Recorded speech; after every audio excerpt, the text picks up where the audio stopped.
Well, thanks for coming here today, and it's good to be back here. A few short months ago, at this very spot, I announced my candidacy for Congress, and I'm back here now to talk about a very important issue. I've been out speaking to thousands of residents across this new 22nd Congressional District, hearing things that are on their minds, making sure they know more about me, visiting communities, businesses, schools, senior citizens throughout this region. And as I stated at the very beginning of this race, I'm fighting for the middle-class people in this district to bring back jobs, to level the playing field for small businesses, defend Medicare from privatization plans, and reform our tax code. And my position on all these issues stands in bright contrast to my opponent. But it's interesting, the thing I get asked more than anything about as I campaign, go out to festivals and parades and fairs in this region, is where I stand on hydraulic fracturing. So I'm here today to make that position absolutely clear, and to say to Washington, Albany, and the shale gas industry that we will not allow you to pollute our air, poison our water, scar our landscape for short-term profits and for jobs for out-of-state workers. We're not going to do that.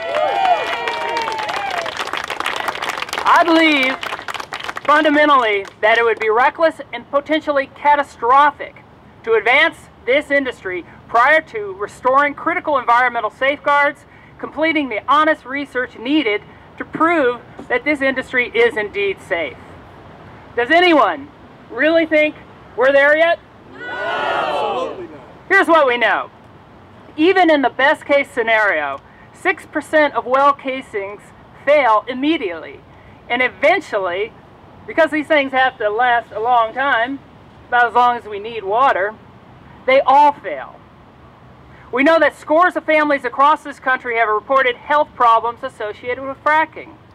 We've seen too much methane gas escape. We've seen too many dead cattle near drilling operations, too many sick kids to pretend that there is no risk. Worse than what we know, however, is how much we have yet to discover. How much methane gas is escaping. There has never been a serious, comprehensive study of the health, environmental, or economic impacts of fracking. Now, the burden of proof should not be on us to prove that the industry is unsafe. It shouldn't be on us. So people like Bob and Walter are doing a pretty good job. But it should be the industry's responsibility to prove it's safe. But keep in mind that this is an industry that has resisted even disclosing the type of chemicals and their proportions that they use in the frac fluid that they want to pump in our ground. Give me a break. I believe it's dangerous, short-sighted, and irresponsible to move forward without knowing all the risk. Send me to Congress and I'll fight to expand and strengthen the ongoing EPA study so that we have the knowledge and data we need to make good choices. Send me to Congress and I'll fight to end the billions in subsidies for the oil and gas industry that is currently enjoying record profits. And send me to Congress and I'll fight to protect our fellow Americans in gas lands across this country by ending the special interest carve-outs and loopholes in our environmental statutes that allow the shale gas industry to play by their own set of rules. Now, the industry is selling us on jobs and prosperity. But what they're really offering us is short-term gain for a few and a legacy of pollution for all of us. And it's a movie, sadly, that we've seen before, right? We saw this movie before with the buried toxic chemicals in Love Canal. We saw this movie with the PCBs dumped in the Hudson River.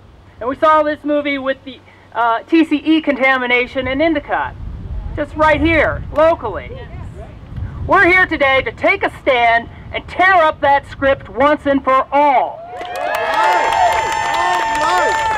Now, I've driven to Pennsylvania, like many of you, And I've seen the drill rigs up close and all across the horizon. The impoundment pond, surrounded by bright lights and razor wire. I've been stuck in heavy traffic, truck traffic.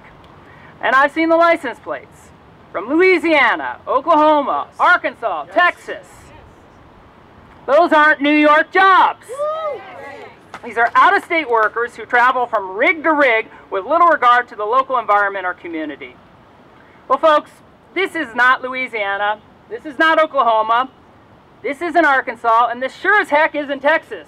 This is New York.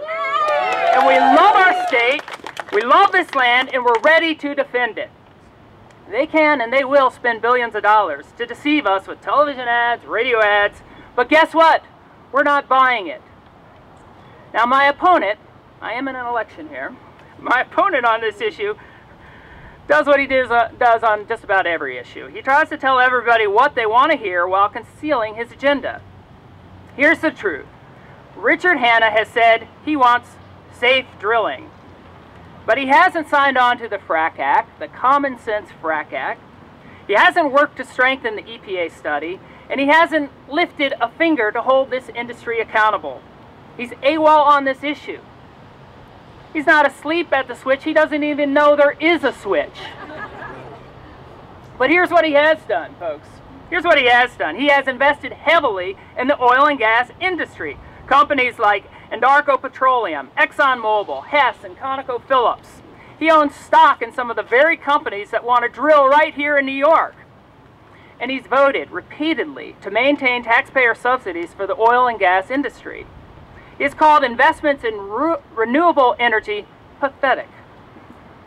He has repeatedly voted to slash EPA's budget and even voted to roll back clean air and clean water standards.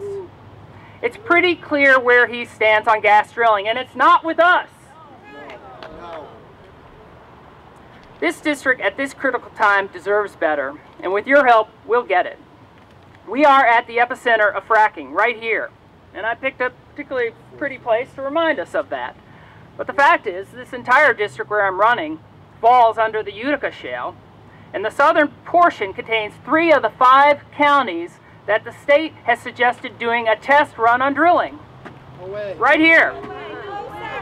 Well, folks, we're not going to be guinea pigs for this test, are we? We're not going to be the guinea pigs. If fracking is